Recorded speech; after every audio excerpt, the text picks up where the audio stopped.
लीला लीला का दर्शन कराने के निमित्त पदार्पण जरूरी किया। सुखदेव जी सुना रहे कथा, अब परीक्षित सुन रहे हैं। जितनी शांति से आप और सुन रहे हो, कितनी स्तब्धता, कितनी शांति वहां पर थी। कथावाचक के लिए भारी प्रसन्नता थी। बोले गुरु जी आप हमारी परीक्षा ले रहे हैं, ये कथा क्यों सुन रहे हो? अरे जब व्यक्ति को लाभ होता है तभी उसका लोभ बढ़ता है। अनुभव कर, जब लाभ भाव तभी तो लोभ बढ़ा थे। इतने जने बैठे, बिना लाभ के आज तक आदमी को लोभ बढ़ो नहीं बढ़ो। पहले लाभ होता है, जब 2-4 साल घाट पर लग जाओ, नुकसान होगा, 1 साल तबादला कर दो, उनमें लाभ होगा। ये सुनो अब तो हम 20 एकड़ में मकई पकावे। समझदार पेशा होता था। जब लाभ होगा तभी तो लोभ बढ़ो, बिना लाभ के किसका लोभ बढ़ता? जैसे संसारी नियम है, लोक दृष्टि से जब हमारा धन का लाभ होता है तो हमको धन का लोभ बढ़ता है। इसी प्रकार से भगवान के भक्त को जब भक्ति का लाभ होता है तो उसको कथा सुनने का लोभ बढ़ता है। बोले वृंदावन बिहारी लाल की जय। जब भक्ति को लाभ होते, पहले दिन एक सज्जन मिली थी प्रचार की, हम नाव तो जानत नहीं, सियाने दादा हती। हमने कहा हमें कथा सुनावी की लगन लगी थी रछावर में। श्री भगत जी बोले गुरु जी हमें सोई लगन लगी थी कि कब कथा सुन ली, मैं कब कथा सुन ली। तो देखो जब लाभ होता है तो व्यक्ति का लोभ बढ़ता है। यदोष धर्मशीलो नतराम मुनि सत्तमो तत्रांशेनावतीर्णस्य विष्णु वीर्याणि शंसना। धन्य है वह यदुवंश, जिस यदुवंश में भगवान ने आनंदमयी प्रेममयी रसमयी यहाँ पर लीला का दर्शन कराया। सुखदेव जी बोले क्यों सुनना चाहते हो कथा? परीक्षित बोले हमारे पितामह के लाने कथा सुनने से लाभ मिलो है। पितामहा में समरे मरंजयी देवव्रताद्यातिरथैस्तिमिंगलैः। जैसे समुद्र में तिमि तिमिंगल रूपी मत्स्य होते हैं, इसी प्रकार से महाभारत रूपी सागर में, महाभारत रूपी समुद्र में गुरुवर द्रोणाचार्य, पितामह भीष्म कृपाचार्य जैसे तिमि तिमिंगल जैसा बलवत्ता का दर्शन कराने वाले। लेकिन धन्य है हमारे पितामह लोग। द्वारकाधीश कृष्ण कन्हैया के चरणों का चिंतन करते करते वत्स पदम स्मेत प्लवाह। जैसे गाय के खुर के चिन्ह में पानी भर जाए, लोग अनायास सहज में पार कर जाते हैं, इसी प्रकार से हमारे पितामह ने सहज में पार कर लिया। अब तो आप हमारे ने वही भूमिका बतलाए जिससे भगवान का अवतार होगा। तो सभी रसिकजन अपनी श्रद्धा का परिचय देते हुए बड़े ध्यान से सुनेंगे। जब जब होई धर्म के हानि और बढ़े असोरे अधम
पहला कारण है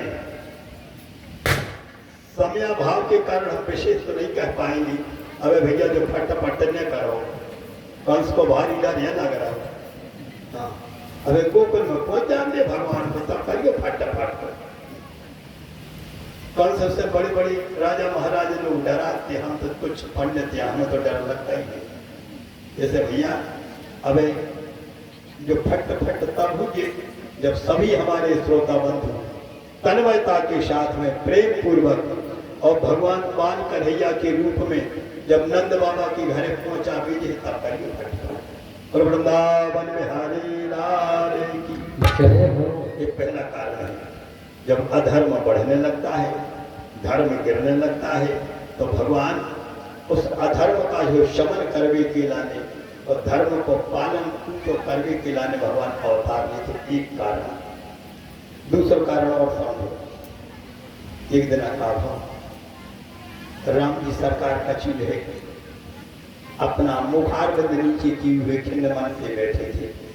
बाही समय पर लक्ष्मण आए, राम ही देख अति दुख पाए। उसी समय आज लक्ष्मण जी का आगमन हो गया। कहते जैसे लक्ष्मण जी आए और अपने बड़े भैया राम जी के चरणों में वंदन किया, प्रणाम किया, जैसे ही प्रणाम किया उसी समय अवाक रह गए। प्रभु आप खिन्न मन से बैठे हो, आपकी ये दशा कारण क्या है? राम जी उसी समय अपने मुखारविंद को बिल्कुल शांत बनाए हुए कहते लक्ष्मण धन्य है तुम्हें त्याग तपस्या के लाने। तुमने हमारे ऊपर कर्ज चढ़ा दो, तुमने हमारे ऊपर ऋण चढ़ा दिया, तुमने हमारे ऊपर हमको ऋणी बना दिया। लक्ष्मण जी बोले प्रभु आप कैसी बातें कर रहे हो, हमने कौन सा ऋण चढ़ाया? राघव कहने लगते हैं प्रिय अनुज लक्ष्मण, यदि पूछा जाए तो तुम्हारी ही बदौलत हमारा विवाह संस्कार होगा और सारी राज्यसभा में यहां पर हर्ष का उल्लास हो गया। लक्ष्मण जी बोले कैसे? जब धनुष्य की दृष्टांत समझना आप लोग, बिना दृष्टांत के सिद्धांत की बात समझ में नहीं आती है, लेकिन दृष्टांत भी ऐसा होना चाहिए जो हमको आपको शिक्षा परक हो, जो हमको शिक्षा देने वाला हो। जब पूरी जनक जी की भरी सभा में ऐलान किया गया था, कौन सा ऐलान किया था सब लोग जानते हैं। नृप भुजे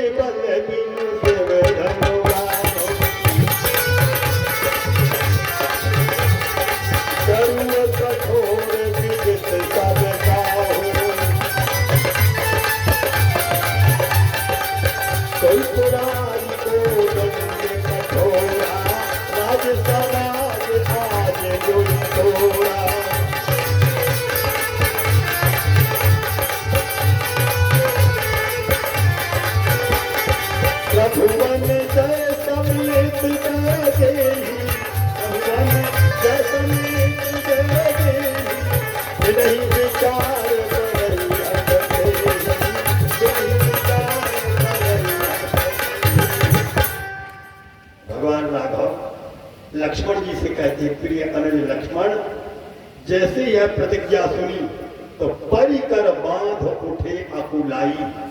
ये दृष्टांत तो सुन रहे हो आप लोग, कथा नहीं सुनाने जा रहा हूं, कथा तो बड़ी विषाद है। जितने राजा महाराजा लोग थे उन्होंने कहा 3 लोग की विजय के साथ विवाह सांगोपांग संपन्न।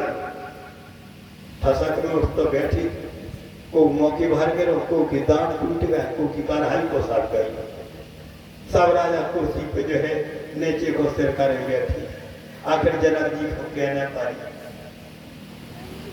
हम यदि कैसे जानते कि है वीर विहीन मही में जानी कि धरती वीरों से खाली हो गई, तो वास्तव में हम प्रतिज्ञा न करती हमारी बिटिया जो है मैथिली आज क्या कुंवारी रह जाएगी। और जनक जी ने तो इतना तक जो है बहिष्कार कर दिया था शब्दों के माध्यम से।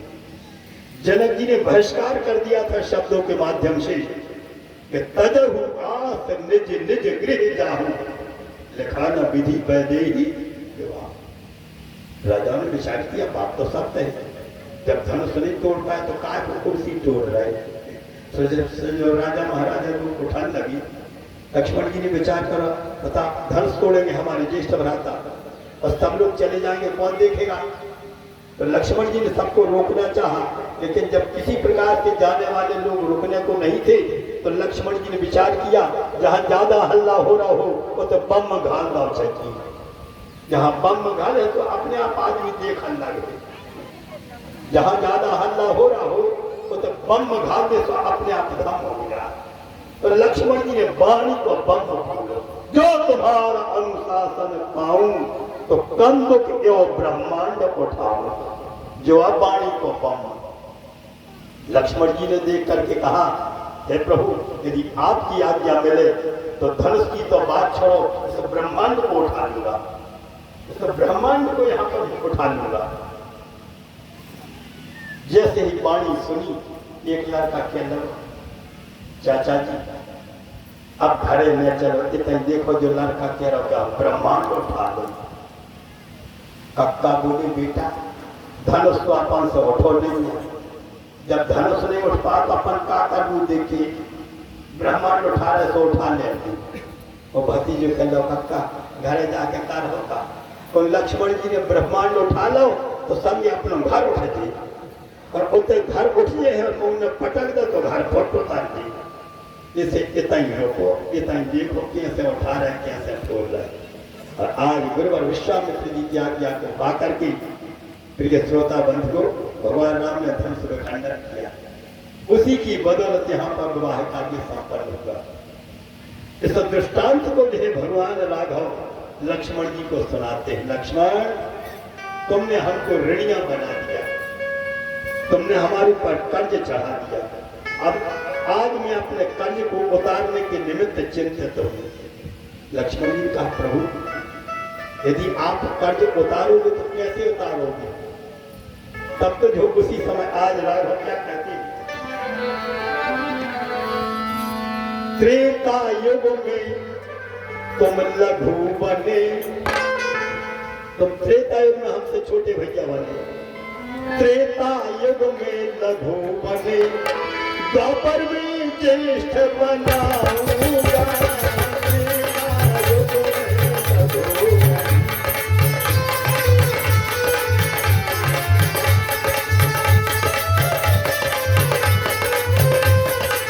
त्रेता युग में लघु बने, द्वापर में ज्येष्ठ बनाऊंगा, तेरा निष्ठिन कर करके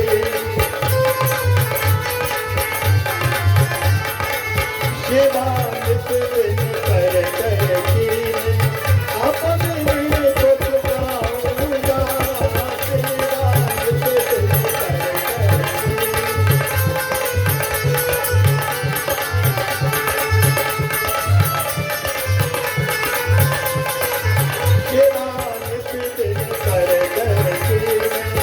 अपने को चुकाऊंगा, तेरा निष्ठिन कर करके। मैं अपनी तुच्छ बुद्धि से, ध्यान देना श्रोता बंधु, जोड़ दे करके नहीं कह सकता हूं कि इसी कारण से भगवान का अवतार होगा।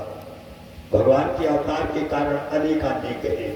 तो जो जिसकी बुद्धि जहां पर मान्यता हो, जिसको जो प्रिय लगे वही कारण समझ लेना, यह भी कारण हो सकता है।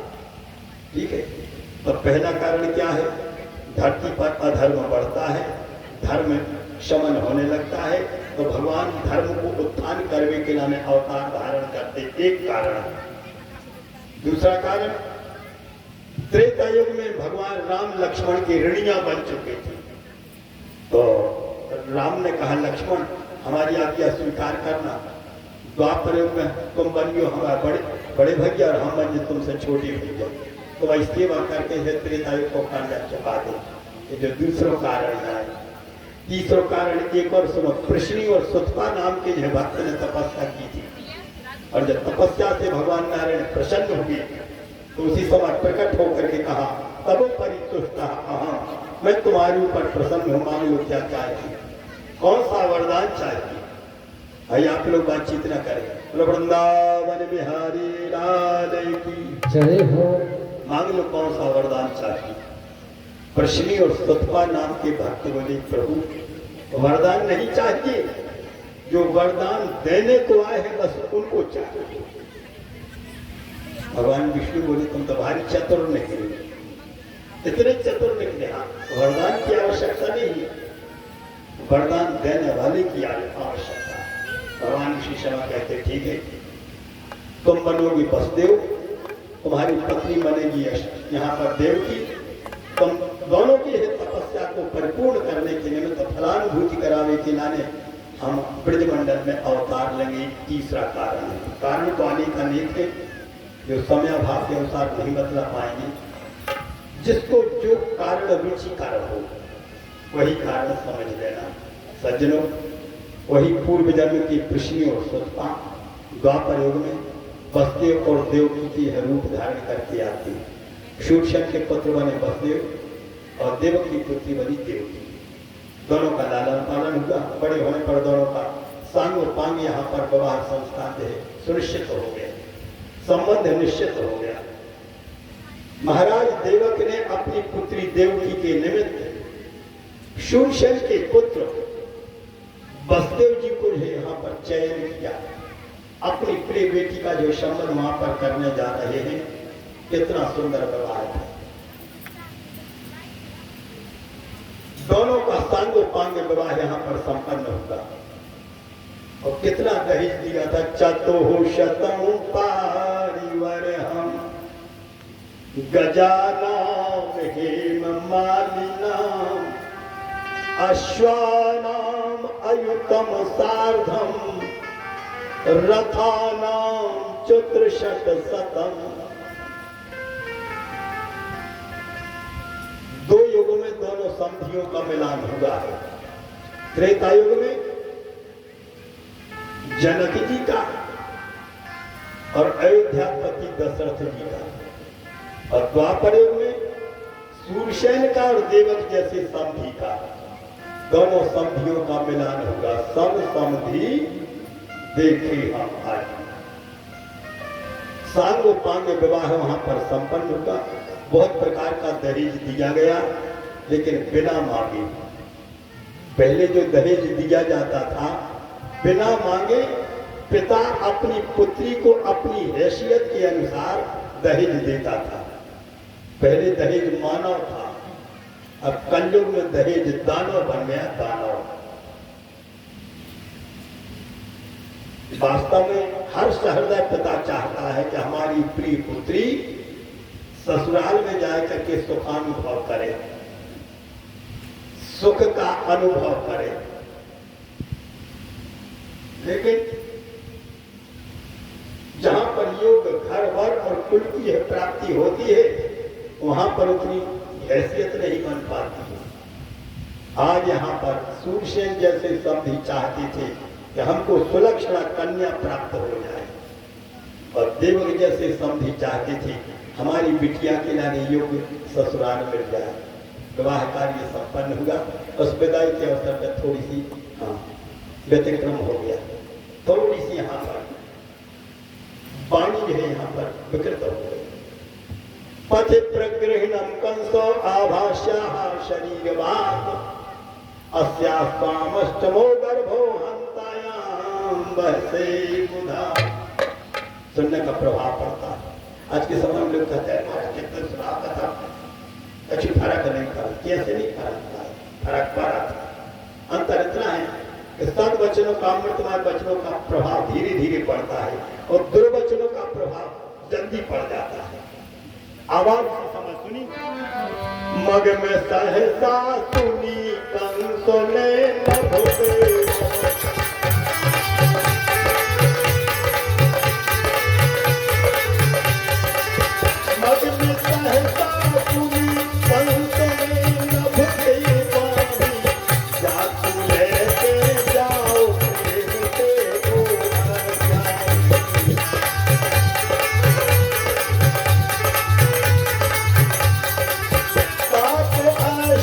पूर्ण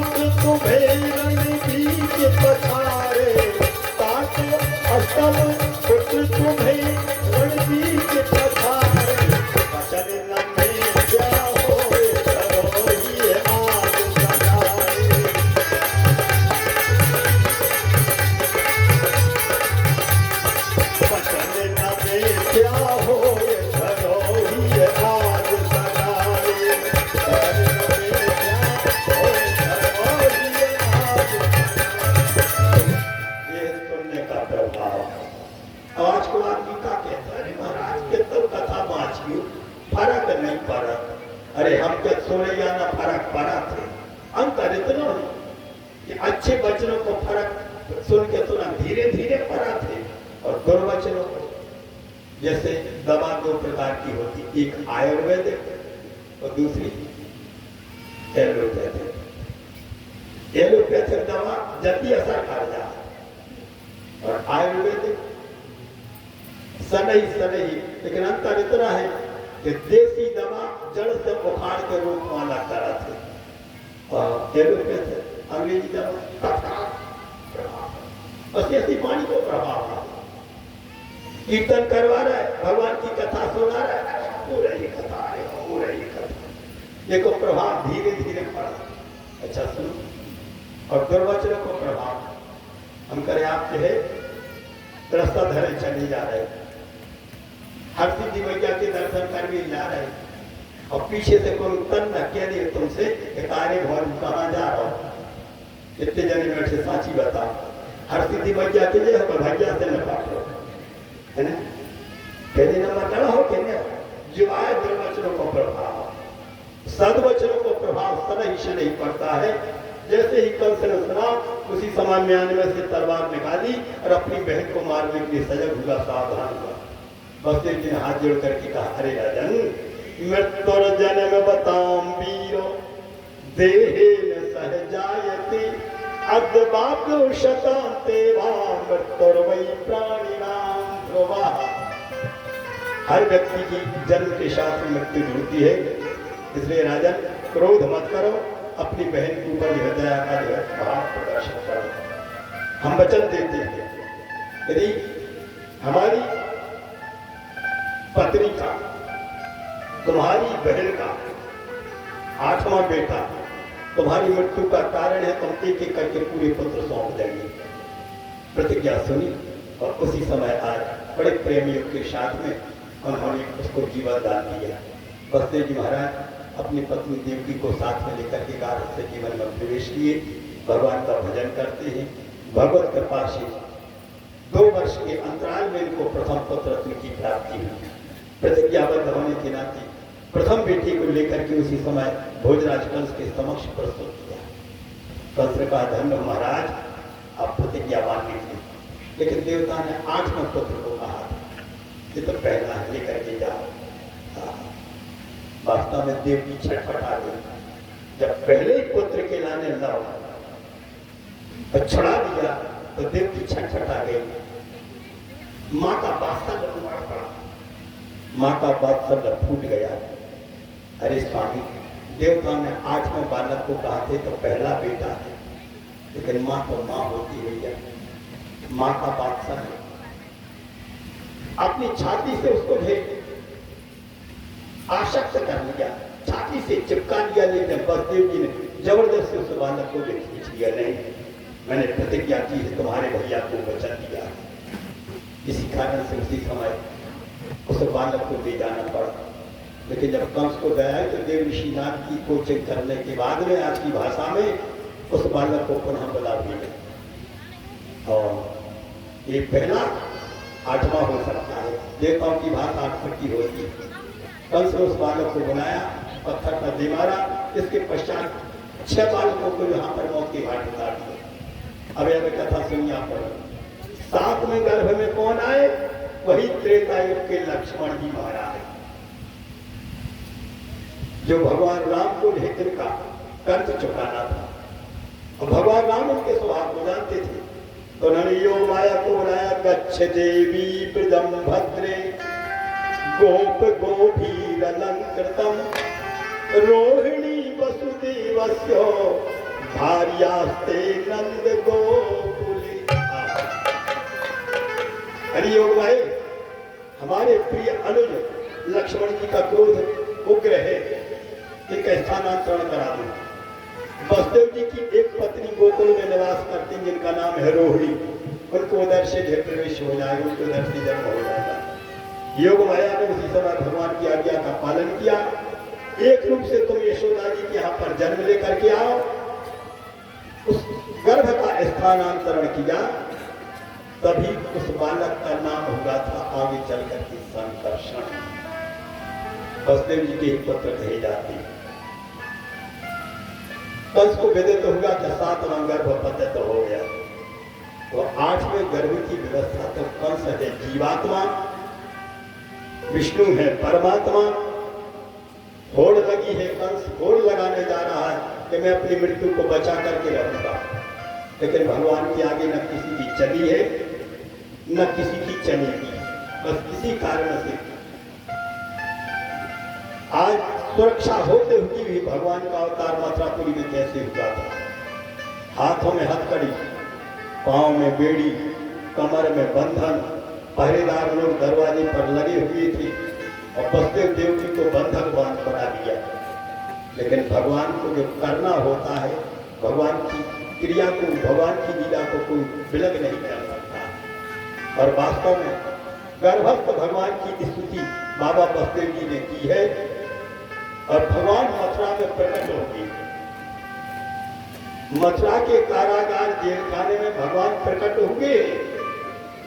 कौन रूप से? चतुर्भुज रूप से बसदेव देव के लिए स्तुति करी। लेकिन जब निराश हुई तो भगवान से रहा नहीं गया। बाबा किन कारण चिंताकुल, कौन से कारण से चिंता कर रहे हो?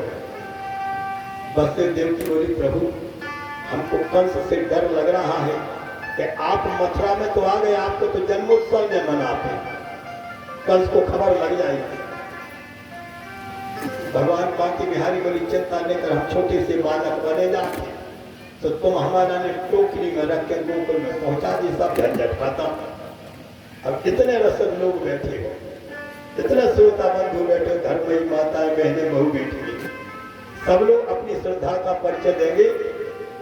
बाबा बसदेव जी महाराज को टोकरी में अपने लाला को रख करके जैसे ही प्रस्थान का समय आया तो आप लोग यही भाव बनाना कि हम भगवान को पहुंचावे के लाने गोकुल नगरी पहुंचा रहे हैं। तो बड़े प्रेम से आप लोग यहाँ पर ताली बजा बजा करके भगवान नाम संकीर्तन करेंगे। पवन चलत झक झोरे लाल जूठो, जय हो पवन चलत झक झोरे लाल जूठो, चले गोकुल शांति का परिचय देगी। कुछ लोग कह रहे कि हमको झांसी के दर्शन करना, तो आज झांसी के रूप में बाबा बसदेव जी महाराज अपने बाल कन्हैया को बांके बिहारी को लेकर के किस प्रकार से आ रहे हैं, सभी लोग शांति का परिचय देंगे। और आज समझ लो कि हम भगवान को पहुंचावे खिलाने गोकुल पहुंचा रहे हैं। पवन चलत झक झोरे लाल जूठो, चले गोकुल पवन चलत झक झोरे लाल जूठो, चले गोकुल। सभी लोग बैठ जाइए, अभी बैठ जाइए, सभी लोग बैठ के दर्शन करिए। बैठ जाइए सभी लोग। खोले गए द्वारे, खोले गए खोले गए द्वारे, खोले गए खोले गए द्वारे, खोले गए होने ना पावे भोले लाल जूठो, जय हो। होने ना पावे भोले लाल जूठो, चले गोकुल पवन चलत झक झोरे लाल जूठो, चले गोकुल। पवन चलत झक झोरे लाल जूठो, चले गोकुल। विशेष सूचना, गुलाल विशेष मत उड़ाना भाई, किसी को प्रिय है किसी को नहीं, इसके बाद एक मुट्ठी उड़ा दी तो दूसरी काफी जंग हो गया। पवन चलत झक झोरे लाल जूठो, चले गोकुल। पवन चलत झक झोरे लाल जूठो, चले गोकुल। चरणन को जब यमुना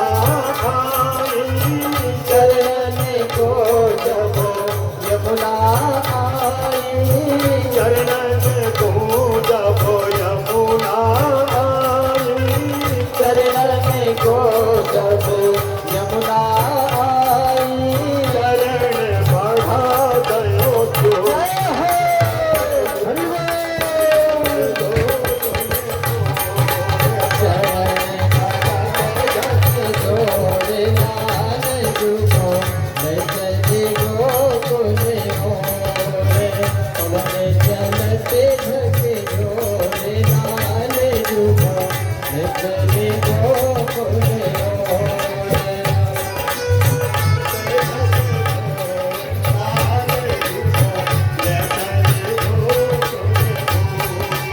पवन चलते झके झोरे लाल जुगो ले चले गोकुल बुलाने वाले बच्चा सावधान हो जाओ। बस इतनी काफी होगा गुलाल में बुलाना। फूल की पकड़ी है उड़ा देना, फूल की पकड़ी, लेकिन गुलाल मत उड़ाना। यदि आप लोग समझदार हो तो गुलाल उड़ाना बंद कर दो, फूल की पत्ती उड़ा सकते हो।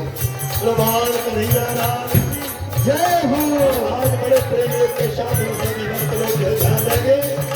जैसे ही आज है बाबा बसते यमुना जी को पार होने लगे, भगवान बाल को नहीं अपने चरणारविंद का स्पर्श कराया और चरणारविंद का स्पर्श कराने के अनंतर वे गोकुल में प्रवेश किया।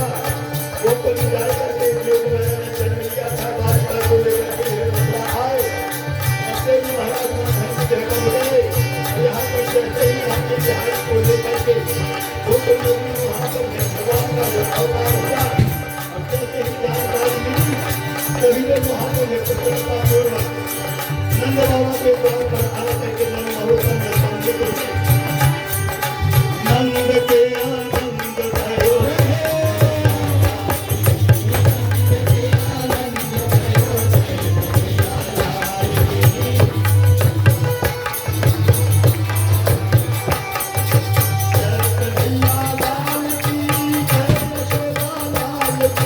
जय कन्हैया लाल की जय यशोदा लाल की जय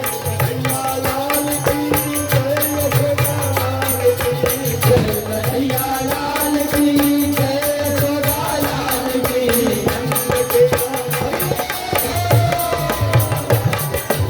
नंद के आनंद भयो जय कन्हैया लाल की नंद के आनंद भयो जय कन्हैया लाल की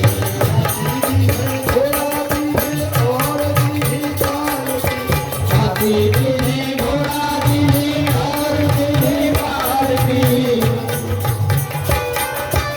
और दिने पाल की हाथी दिने घोड़ा दिने और दिने पाल की हाथी दिने घोड़ा दिने और दिने पाल की हाथी दिने घोड़ा दिने और दिने पाल की नंद के आनंद भयो कन्हैया लाल की नंद के आनंद भयो कन्हैया लाल की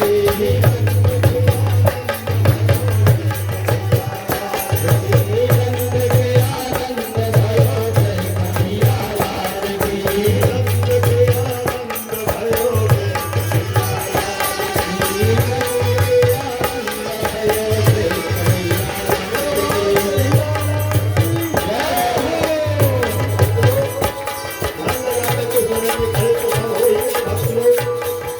कीर्तन होगा और कीर्तन करने के अंदर में आरती होगी और प्रसाद हमारे सभी भक्तों ने बहुत अधिक मात्रा में एकत्र किया है। शांति का परिचय देते हुए आरती होगी, प्रसाद बंटने लगेगा, हरे बधाई गीत होगा। इसके पहले ललन जन